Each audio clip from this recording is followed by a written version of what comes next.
Hey neighbor, welcome back to Beyond ARTV. My name is John, and the 2021 Grammy nominations, those weren't exactly so well received. Surprise, surprise, the Recording Academy dropped the ball yet again, but in a very massive way that almost seems pinpointed and hostile. I'm talking about some of the biggest snubs in this video, and obviously there's one big one on everyone's mind, and we're going to talk about that, justice for Abel, but there's also so many other artists and albums, and also overlooked gems that came out this year, and it's like, how are we not nominating that, but we're gonna give Yummy by Justin Bieber the nod for Best Pop Solo Performance? If you missed my full reaction to all of the Grammy nominations for 2021, there is a card on screen now, or else a link at the end of the video, and do me a favor, if you enjoyed the video today, then please drop a like on it, subscribe, and let's get back into it. Across the board, I found myself very confused, and I can understand the fiery passion that's coming out of the fandoms right now, and from the artists themselves.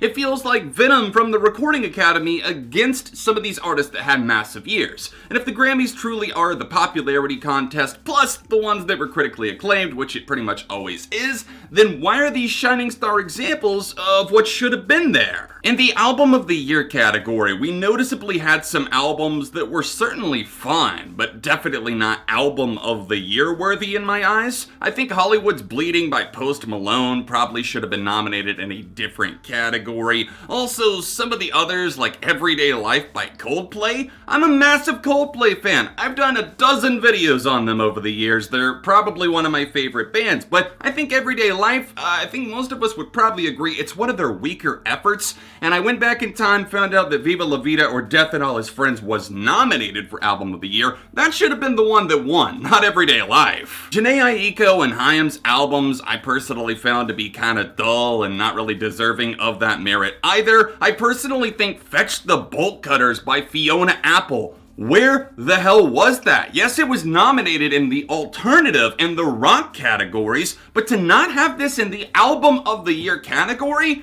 it's absolutely shell-shocking to me. There's definitely other albums that I personally would put up there, but I understand that they're not big enough or maybe known enough or recognized enough for the Academy to consider them, and they probably weren't even submitted by their labels for inclusion in this. I think a lot of people tend to forget that yes, you have to submit, you or your team has to submit the music in order to be considered, and a lot of small labels just don't do that. Also, neither here nor there, but just so you understand, the cutoff date for something to be considered for the next year's event is actually August 31st, so anything released before that is actually in consideration. Over on the hip-hop, R&B, rap side of the fence, I thought there were some really noticeable snubs that I didn't take the time to point out in my video because rap's not exactly my forte. I think they did a decent enough job representing both what was popular and a few of the deeper cuts, which they typically do, maybe a bit better this year than others. But the noticeable exceptions in my eyes, Circles by Mac Miller, that is a fantastic posthumous album that absolutely deserved it. We also had a project from Kehlani that got overlooked in the R&B department. We had the late Juice WRLD, who put out some absolute bangers posthumously, and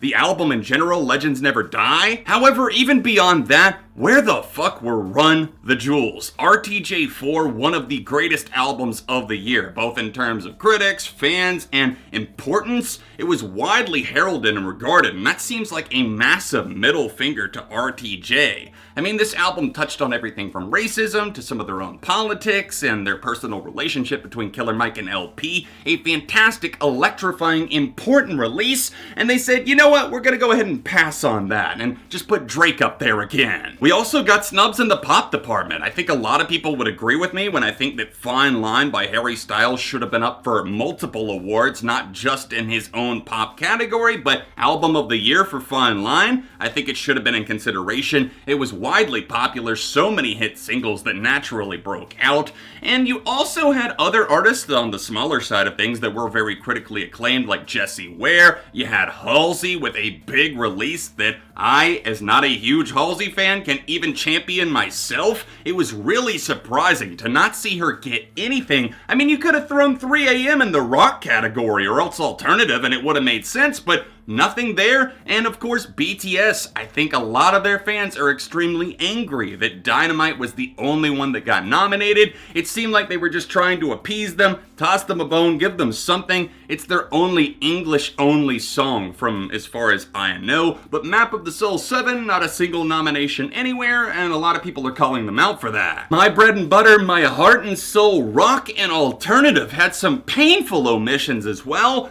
Big snubs for Bring Me the Horizon. That was a massive one. I thought for sure that something like Parasite Eve or even Obey would have been up for that. They definitely met the deadline while the album didn't and could be considered next year. I still think they deserved it. I mean, we've seen the likes of the 1975 get nominated for a Grammy in the past, so why not jump across the pond when somebody's actually doing something exciting in rock? And I brought this up in my other video, but all of the rock song nominations this year are female. And while I think that's the Grammy board just trying to kind of flip it and turn the past against them and say, you know what, we used to be like that, but now we're only nominating women. That doesn't solve the problem to me. It should be a mix of both based on who you want to nominate. And maybe they did that. Maybe that's just the way it worked out. I think that women in music had an incredible year this year, whether it be pop, alternative, or whatever. But we can't ignore the fact that there were so many great albums and songs and beyond from male artists too. Bring Me the Horizon was maybe the biggest one that stood out because of their commercial relevance and the fact that their songs are genuinely good, the stuff that they're putting out right now. But also, The Killers. Where were The Killers? Imploding the Mirage, a fantastic album, critically regarded, but also some of the songs like My Own Soul's Warning should have at least gotten Rock Song of the Year or Alternative or something, but nothing. Instead, mum's the word from them, but they did put out this hilarious tweet parodying Donald Trump, so we'll take it. I was also a little bit concerned to not see any love or any nominations at all for Hayley Williams. Petals for Armor was an electrifying listen that definitely had so many facets to it. A lot of different sides, a lot of different faces and angles that she approached it from. The release was a bit unconventional, but I got over that because the album itself is awesome, but not a single nomination there.